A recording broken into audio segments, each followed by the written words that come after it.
Hi everyone. Now we are going to discuss a topic called proteins. What are proteins?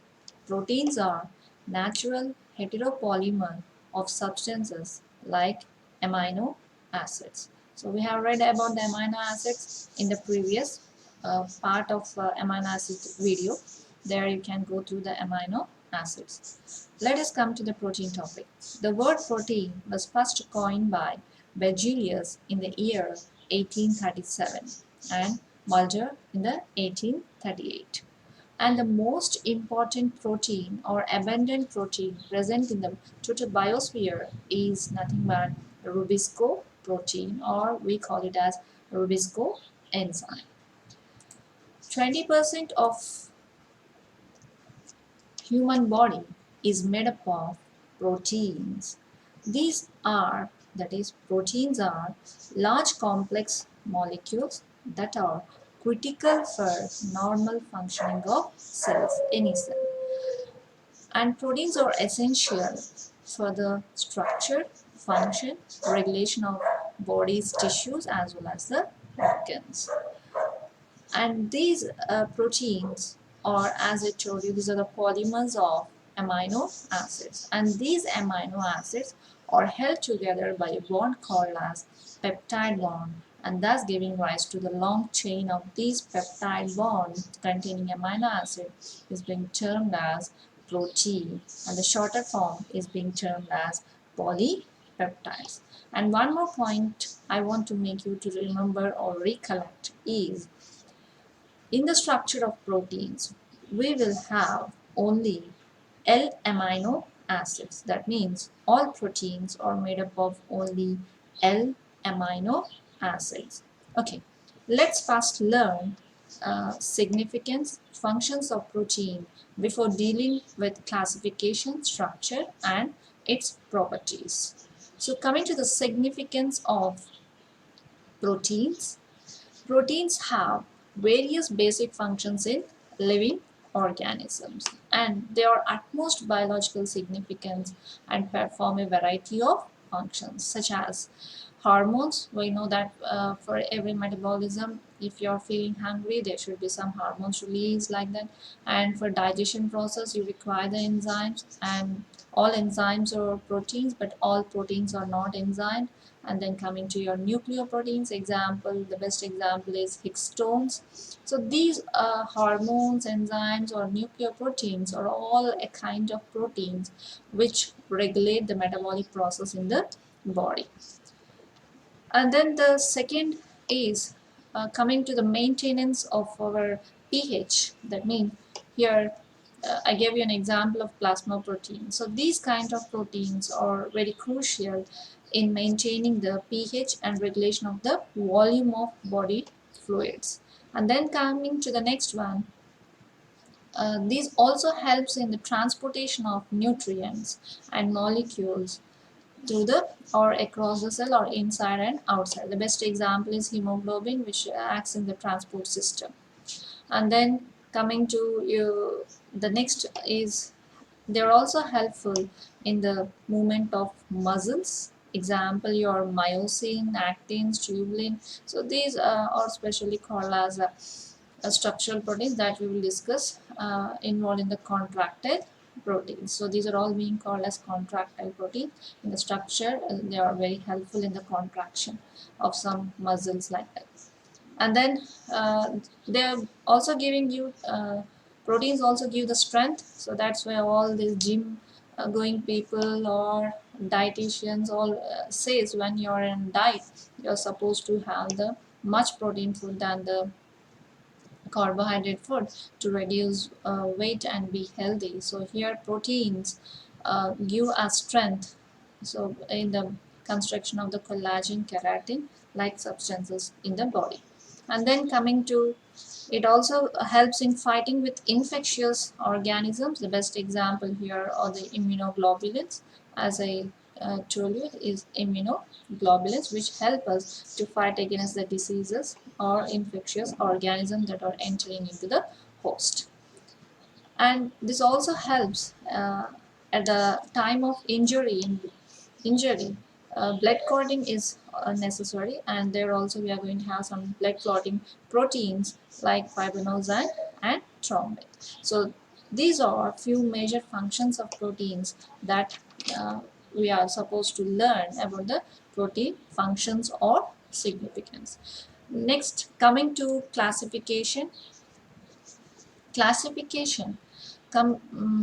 is going to be of different types, different depending or based on the different concepts. So here I'm going to give you only few types of classifications. So here the classification of the proteins is going to be based on their structure, based on their composition, based on functions.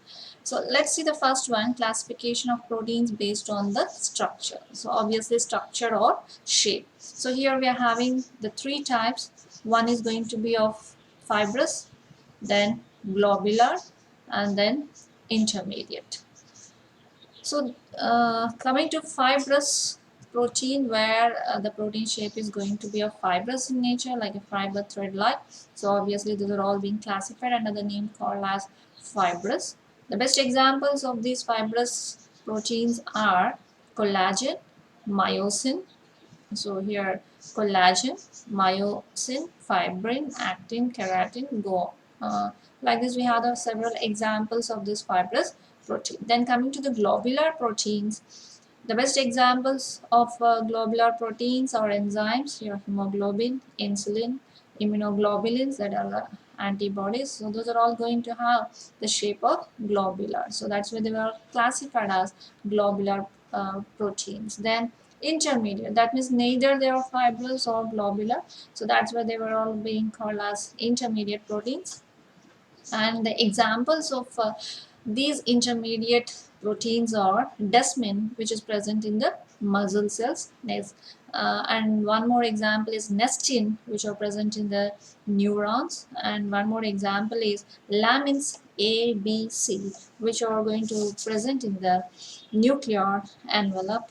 Okay, so these are the three types of proteins under the classification based on structure: fibrous protein, globular, and intermediate proteins. And then coming to the classification based on composition, you are going to have the two types, that is simple proteins and conjugated proteins. So conjugated proteins possess a non-protein material called prosthetic group in addition to amino acids. So that's all a large topic to explain about this conjugated protein. So just I told you the definition, but now I'll explain you. So as I told you, based on the composition, that means what are the things that are going to be added on, whether they are present simple or are having any additional. Here we are having the two types. One is a simple protein and conjugate. Simple, that means these proteins are made up of only amino acids, nothing is added in them. So that's why these are called as simple proteins. And examples are zeatin of maize, oryzanin of rice, and going on. We can have the several examples. The best examples are zeatin of maize and oryzanin of rice. They contain only amino acid, nothing is going to have a combination of it. And then coming to the conjugated proteins, where you have a combination of amino acids with some other molecule. So for example, lipoprotein. So here lipid is one component and protein, that is amino acid, is another. So together we call them as conjugated proteins. And so examples are metalloprotein, nucleoprotein, lipoprotein, all comes under the class called as conjugated protein. So that's all about the classification of proteins based on the composition. Then coming to the classification based on functions. So we are having a list of proteins depending upon their function. So we had structural proteins, as already we discussed about the structure, keratin, all those comes under the structural proteins. Then you are going to have enzyme. So I told you digestive enzymes. So the best example of enzymes. Then hormones. Your insulin is the best example of the hormone. And then pigments. Your carotenoids, xanthophylls are also comes under this one. Then transport proteins, plasma proteins, and the HB are the best examples. And then contractile, your actin, myosin all comes under the contractile. Then storage proteins, example is casein, a protein that is present in the milk.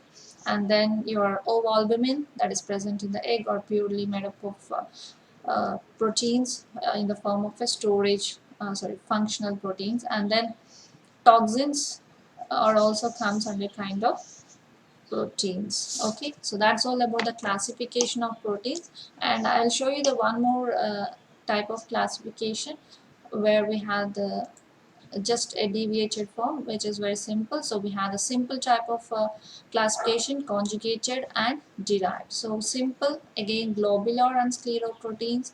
And globular, you're all having these examples which are maybe somewhat rounding, so the name is globular proteins. Your albumins, all this comes here. And sclero is a site of elastic nature, fibrous nature, were all classified here, collagens and all these things. And conjugated, as I told you, a combination of protein along with some other compound like nucleo acid coming to proteins, and glycogen is a carbohydrate protein like lipid plus protein, phosphate plus protein, color pigment plus protein, metallic ion plus protein. So that's why it's a combination. That's why we call classified all these examples under the conjugated. And then coming to the derived, where we didn't discussed in the earlier classification. So here we are going to have the primary derived, that means proteins are derived from things, and secondary. So coagulated proteins, proteins, and metaproteins. And here secondary is proteoses, peptones, polypeptides, and peptides. So these on hydrolysis of proteins will get all these things. So that's why these were called as derived proteins. So that's the end of this part. That is, we have learned the functions, that is significance and classification of proteins. So the structure, properties of proteins will be learned in the next part. Thank you.